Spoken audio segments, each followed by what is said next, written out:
Prime Minister's questions. Member for Naparima. Mr. Deputy Chairman, could the Prime Minister state when the long-promised Organization of the American States OAS report by Ambassador Christopher Thomas will be laid in Parliament? Thank you. Prime Minister. Mr. Speaker, Mr. Deputy Speaker, there is no long-promised OAS report.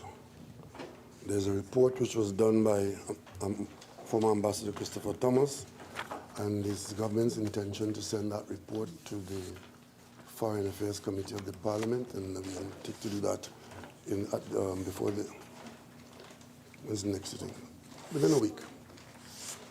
Right? Member for Urupuch West. Leader of the House. Sorry. Sorry, my apologies. Chief Whip. My apologies. Thank you, Deputy Speaker. Question number 2 to the Honourable Prime Minister. Could the Prime Minister, on behalf of the member for Urupuch West, could the Prime Minister indicate if he has had any consultation with Venezuelan officials to treat with the influx of illegal immigrants to Trinidad and Tobago throughout our porous borders? Honourable Prime Minister. Thank you very much, Mr. Deputy Speaker. Mr. Deputy Speaker, the government of Trinidad and Tobago comprises ministers other than the Prime Minister. And on this particular matter, I have had no direct consultation with the officials in Venezuela, but I'm aware that the Ministry of National Security and the Ministry of Foreign Affairs are in constant communication with their counterparts and colleagues in Venezuela on this issue. Question number 3, Couva South. Member for Couva South.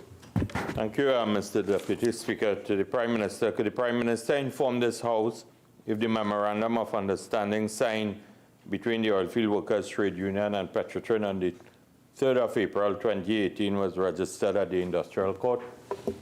Honourable Prime Minister. Mr. Deputy Speaker, I have not read the document, so I cannot confirm that the date of any memorandum is the 3rd of April, but I am aware that there's a legal matter at the Industrial Court which is widely reported. And as far as I'm aware, Mr. Deputy Speaker, the OWTU has filed a memorandum of understanding at the court, and that is the subject of some challenges at the Industrial Court and elsewhere. Supplemental, member for Couva South. Thank you, Mr. Deputy Speaker.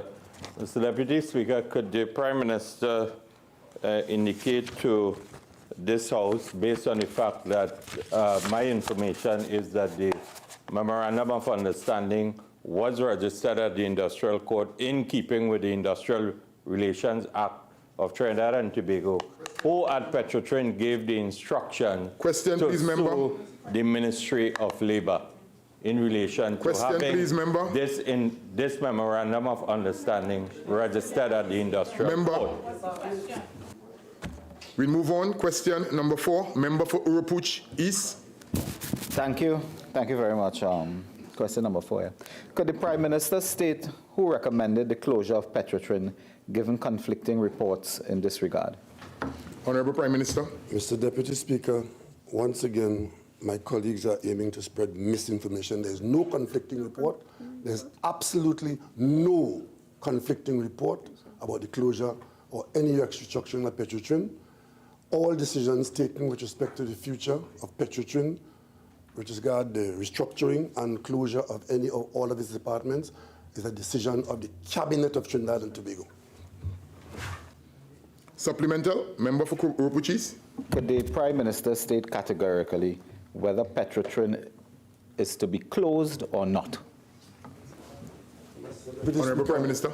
This matter was the subject of a press conference yesterday wherein the Minister of Communications of this government answered this question comprehensively. Yet my colleagues insist on misinforming the public. There is no close down of Petrotrin. There's a restructuring of Petrotrin where a number of business units are to be operationalized by a particular date already given, and it has been made clear over and over that Petrotrin remains in place, and all the legacy items of that company will remain in place, and a holding company has been formed, and a number of operational units as companies exist. And Mr. Deputy Speaker, I can say no more, and I can't say it any clearer. Supplemental, member for Oropouche. Mr. Deputy Speaker, I can say more. Is the Prime Minister saying that all the departments are closed, all the workers have gone home, but Petrotrin itself is not closed? And this is the Parliament, not a press conference we're concerned with. I will move on. Member for Couva North, question number 5. Thank you, Mr. Deputy Speaker. Could the Prime Minister say when the construction of the new Tobago terminal will start? Honourable Prime Minister. Deputy Speaker, we're in a position now to report that a request for proposal went out for this particular project. The closing date for that request is on the 1st of February 2019, and the proposal for that project is for design, build, operate, lease, transfer, and we expect that if we get positive responses, that sometime in 2019, that this project will be commenced. Supplemental, member for Couva North. Thank you. Prime Minister, can you say what is the estimated cost of this project? Honourable Prime Minister. Mr. Deputy Speaker, as you will understand, that if we are going out for proposals and the closing date for the responses to come in had not yet arrived, that is quite premature to be talking to me about cost. Member for Tabakit. Thank you, Mr. Deputy Speaker. Honourable Prime Minister, could you indicate how many Coast Guard vessels are currently available for use by the Coast Guard? Honourable Prime Minister. Mr. Deputy Speaker, at the moment there are 16 vessels available for use by the Coast Guard, 8 interceptors and 8 patrol vessels. Tabakit or Naprima? Who will give way? Member for Tabakit.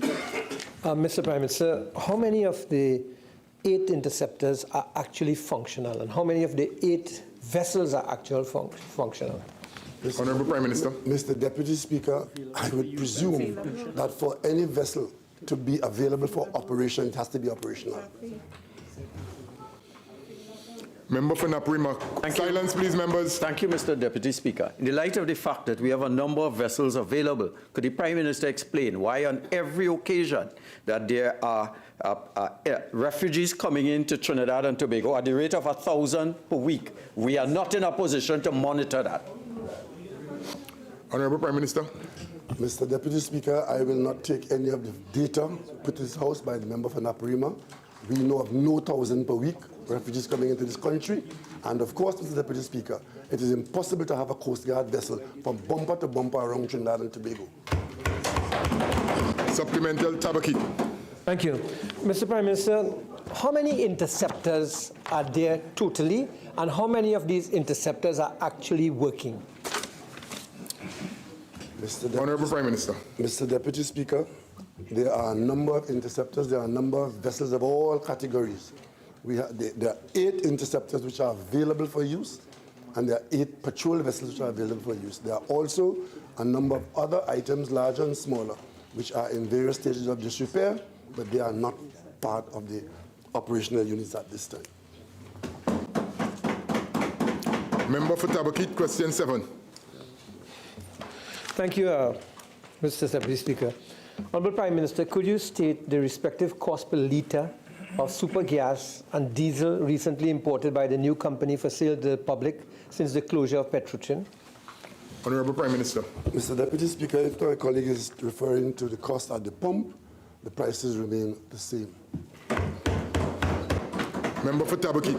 Speaker, I have asked the question, the cost per litre of diesel and of super recently imported, so not at the pump, the cost that it cost the government of Trinidad and Tobago or Paria company to import this fuel. Honourable Prime Minister. In light of the fact that the question was not clear, Mr. Deputy Speaker, It's not clear. to the reader, Mr. Deputy Speaker, the question was not clear. If he's asking about the price paid to the seller, then that is a different story, and that could be subject of a later question, and we'll certainly answer you. Member for Oropouche East. Thank you very much. Question number 8, Mr. Deputy Speaker. Could the Prime Minister indicate the date at which the Housing Development Corporation informed the Environmental Management Authority that the former, the HDC, will not be pursuing the extension to the Greenvale estate, namely phases 4 and 5? Honourable Prime Minister. Mr. Deputy Speaker, as the government has said quite clearly before, there were 5 phases of anticipated development in this location, of which 3 had been completed.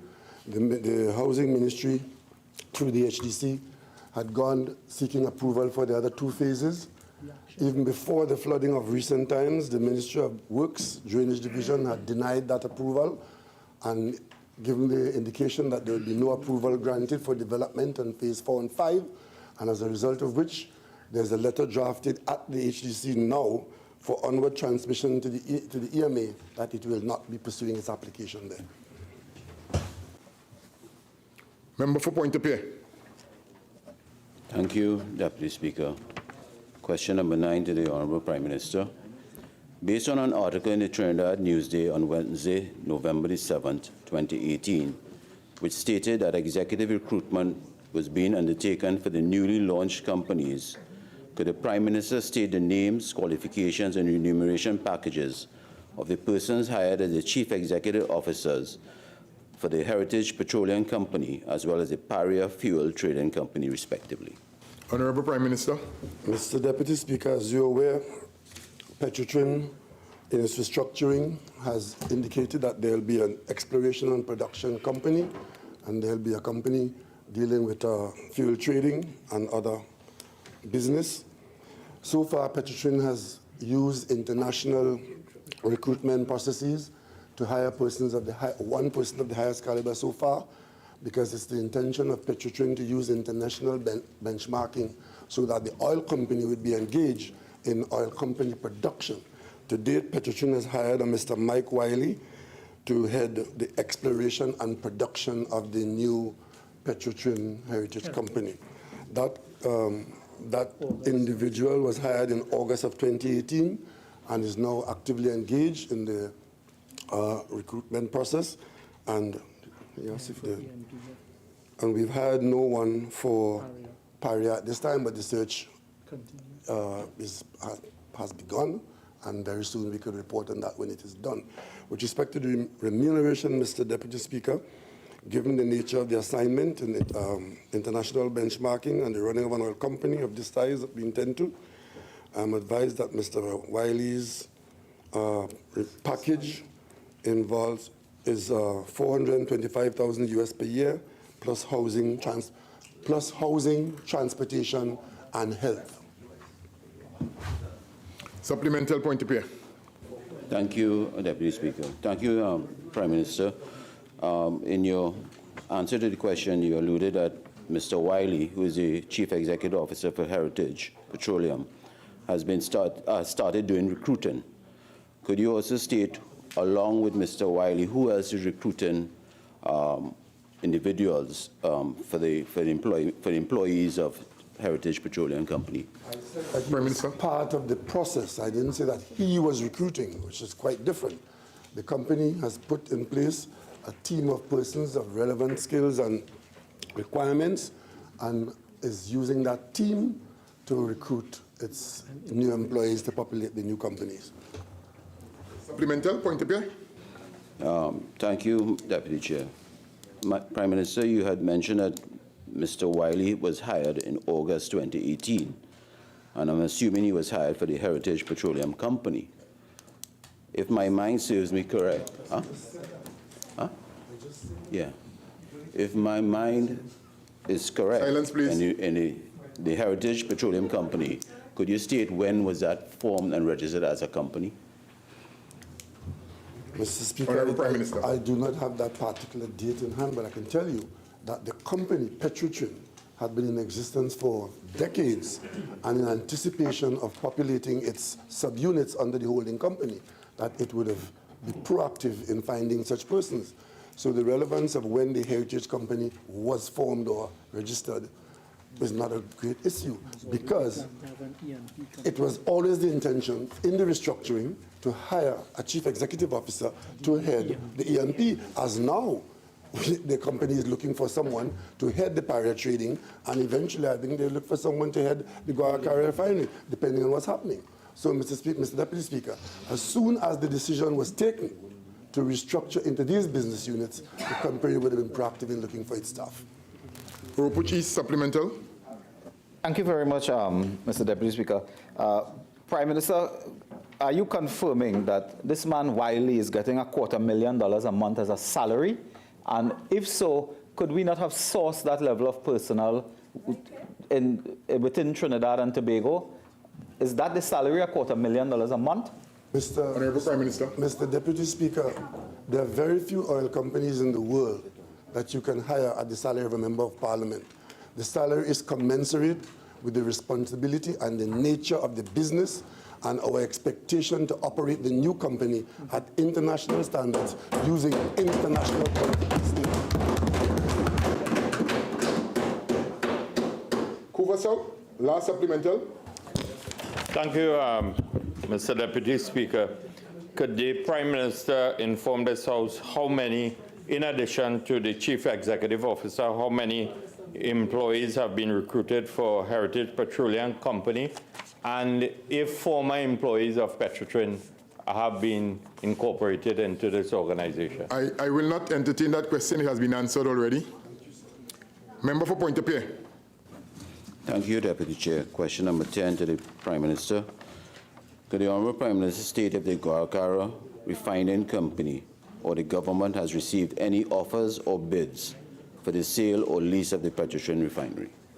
Honourable Prime Minister. Mr. Deputy Speaker, only yesterday, the government, by way of a press conference in front of the full media corps and in front of the full country, told the country that we are, through Petrotrin, through its subsidiary, in the process of inviting international interested persons or agencies to respond to an RFP which has not yet gone out, to the best of my knowledge. And if it has not gone out, then there's no way I could respond to talk about bids being received until the RFP has gone out, and we went further at an earlier time in full public disclosure that Petrotrin will put a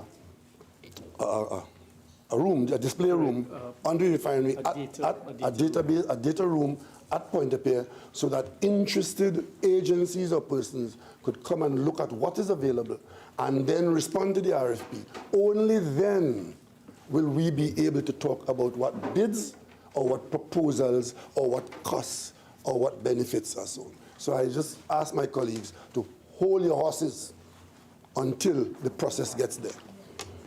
Member for Pointe-a-Pierre, supplemental. Thank you, Deputy Chair. Prime Minister, the offer that was made by the OWTU for the refinery of Petrotrin, how would you classify that offer or bid? Honourable Prime Minister. Mr. Deputy Speaker, I am aware that in the communication between the board and the OWTU, there was talk about offers being made. I'm not aware what the offers are. I am also aware that at the industrial court, the OWTU could not tell us who the support finance was. But what I do know, in my correspondence under my hand to the OWTU, I did indicate quite clearly in English that if the OWTU has a proposal to put, it will be treated in the context of what I've just described a while ago, of the company inviting and accepting. And of course, that such offers would be exposed to the same rigorous approach. And if it meets the business standards, it will be treated with the same dignity and respect. That has been put in writing to the OWTU, and that's where it's at, Mr. Speaker. Member for Pointe-a-Pierre, question 11. Thank you, Deputy Chair. Question number 11 to the Honourable Prime Minister. Prime Minister, given the reported statements of Sandal Resorts International Chairman Gordon Stewart in the Trinidad Newsday on Monday, October 29, 2018, that the government had spent money on several designs for the Sandals project, could the Prime Minister state how much money was spent so far on these designs? Honourable Prime Minister. Mr. Deputy Speaker, I think my colleague from Pointe-a-Pierre is misrepresented or has misunderstood what Mr. Stewart said. The government has spent no money. but the government has liabilities for work done in advancing the project by Sandals, meaning in preparing the project that we are working on, we have authorized Sandals to do preliminary sketch drawings or even further advanced, to do architectural drawings on what is proposed for Tobago as we seek to advance this project. The government is fully liable for the cost of that work. Prime Minister, 1 second. Urupuch East and Couva North, there's a procedure that is to be followed. Prime Minister. Since we have advanced Sandals to do these works, which are required for, especially for getting the approvals project and so on, because in applying for your approvals, you have to put to the agencies what you're going to do, and if you want to get ahead of time, you need to do these things as quickly as possible. We have authorized Sandals to do some work, and eventually the government will have to accept those costs. But as of now, we've spent no money to Sandals, but we have liabilities for that aspect of the work. Member for Urupuch East. Mr. Prime Minister, the question was very simple. How much money does the government owe Gordon Booth Stewart? And or is it that you cannot say now? He has said you owe him money. How much money do you owe him? Member, any other supplemental? Supplemental here. Member for Carney East, proceed. Carney Central. Carney Central, Mr. Deputy Speaker, through you to the Honourable Prime Minister. Is the government, as has been stated in the past, and I want to clarify, the sole investor in this project in terms of the financial development of the project? Honourable Prime Minister. Mr. Deputy Speaker, if my colleagues will keep quiet, I want to say this. I want to say this for the last time for the public, because it appears as though that there are some people having difficulty with English. Mr. Speaker, I am sure that on many occasions, the Minister of Finance and myself as Prime Minister have said clearly, this is a project that is being driven by the government of Trinidad and Tobago. We are, at this point in time, responsible for the equity expense in it. However, we are open to having other interested parties take equity in the project. We've gone as far as to say we have invited the 3 large business houses in the country. Ansa Makal, who said no, they're not interested. Massey, who said they might be interested. Garden Life, who said they might be interested. And we've also said if there are other equity investors who we approve of, who want to invest in this project, we will be quite happy to have them to reduce the government's exposure. However, we've also said if no other equity investors are forthcoming, then the government of Trinidad and Tobago will do it, because we realize that this is a major part of the national infrastructure and it's important to Tobago's economy, and with or without other equity partners, the government of Trinidad and Tobago will do it. I don't know why that is so difficult to understand, and we've said so on many occasions, and I say it, and I hope on this occasion my colleague understands what I've said. Member for Naprima. Mr. Prime Minister, do you not think it prudent that all these elements should have been thought through, and so that you have come with a complete, comprehensive proposal rather than thinking it up as we go along? No question there, member. I'll move on. Member for Urupuch East. Thank you very much. Question number 12, I think, yes. Could the Prime Minister indicate whether an independent inquiry into the operations of the Ministry of Housing and Urban Development, in light of the scandal reported in the press involving officers of the Ministry of Housing and Urban Development involved in alleged fraud in the distribution of housing units, whether the Prime Minister will call for an independent inquiry into this? Member, please read the questions as is. Mr. Deputy, with great respect to you, the question has been edited a bit. Member. Well, let me read the question as right, it is. There's a procedure. Let's follow the procedure, colleagues. Okay, let me read the question as it is. The question as it is. Could the Prime Minister indicate whether an independent inquiry into the operations of the Ministry of Housing and Urban Development, in light of the scandal reported in the press involving officers of the Ministry of Housing and Urban Development involved in alleged fraud in the distribution of housing units? Honourable Prime Minister. Mr. Deputy Speaker, with reference to the Ministry of Housing has demonstrated its ability to pursue matters requiring investigations without an independent inquiry. And the best example of that, Mr. Deputy Speaker, is the Eden Gardens land purchase, which has been pursued without independent inquiry and is now the subject matter of the court. And with respect to distribution of houses where it has been reported in the last few days of improper occupancy of one unit, I'm sure that given the competence of the ministry in dealing with Eden Gardens, that this matter can be dealt with without an independent inquiry. Supplemental. Would the Prime Minister agree that since in this particular matter, reference has been made to a Deputy Permanent Secretary, a Permanent Secretary, and a former Minister of Housing, that this requires a neutral and independent inquiry rather than an internal investigation? Honourable Prime Minister. Mr. Deputy Speaker, I'm not aware of the details of a Permanent Secretary. All I've seen on this is what's in the media, and of course an indication from that. If, Mr. Deputy Speaker, if it turns out that the ministry can report that there are situations involving public servants, as my colleague has determined, I would see no problem with the appropriate investigations being taken. But I'm not aware of what he's just said.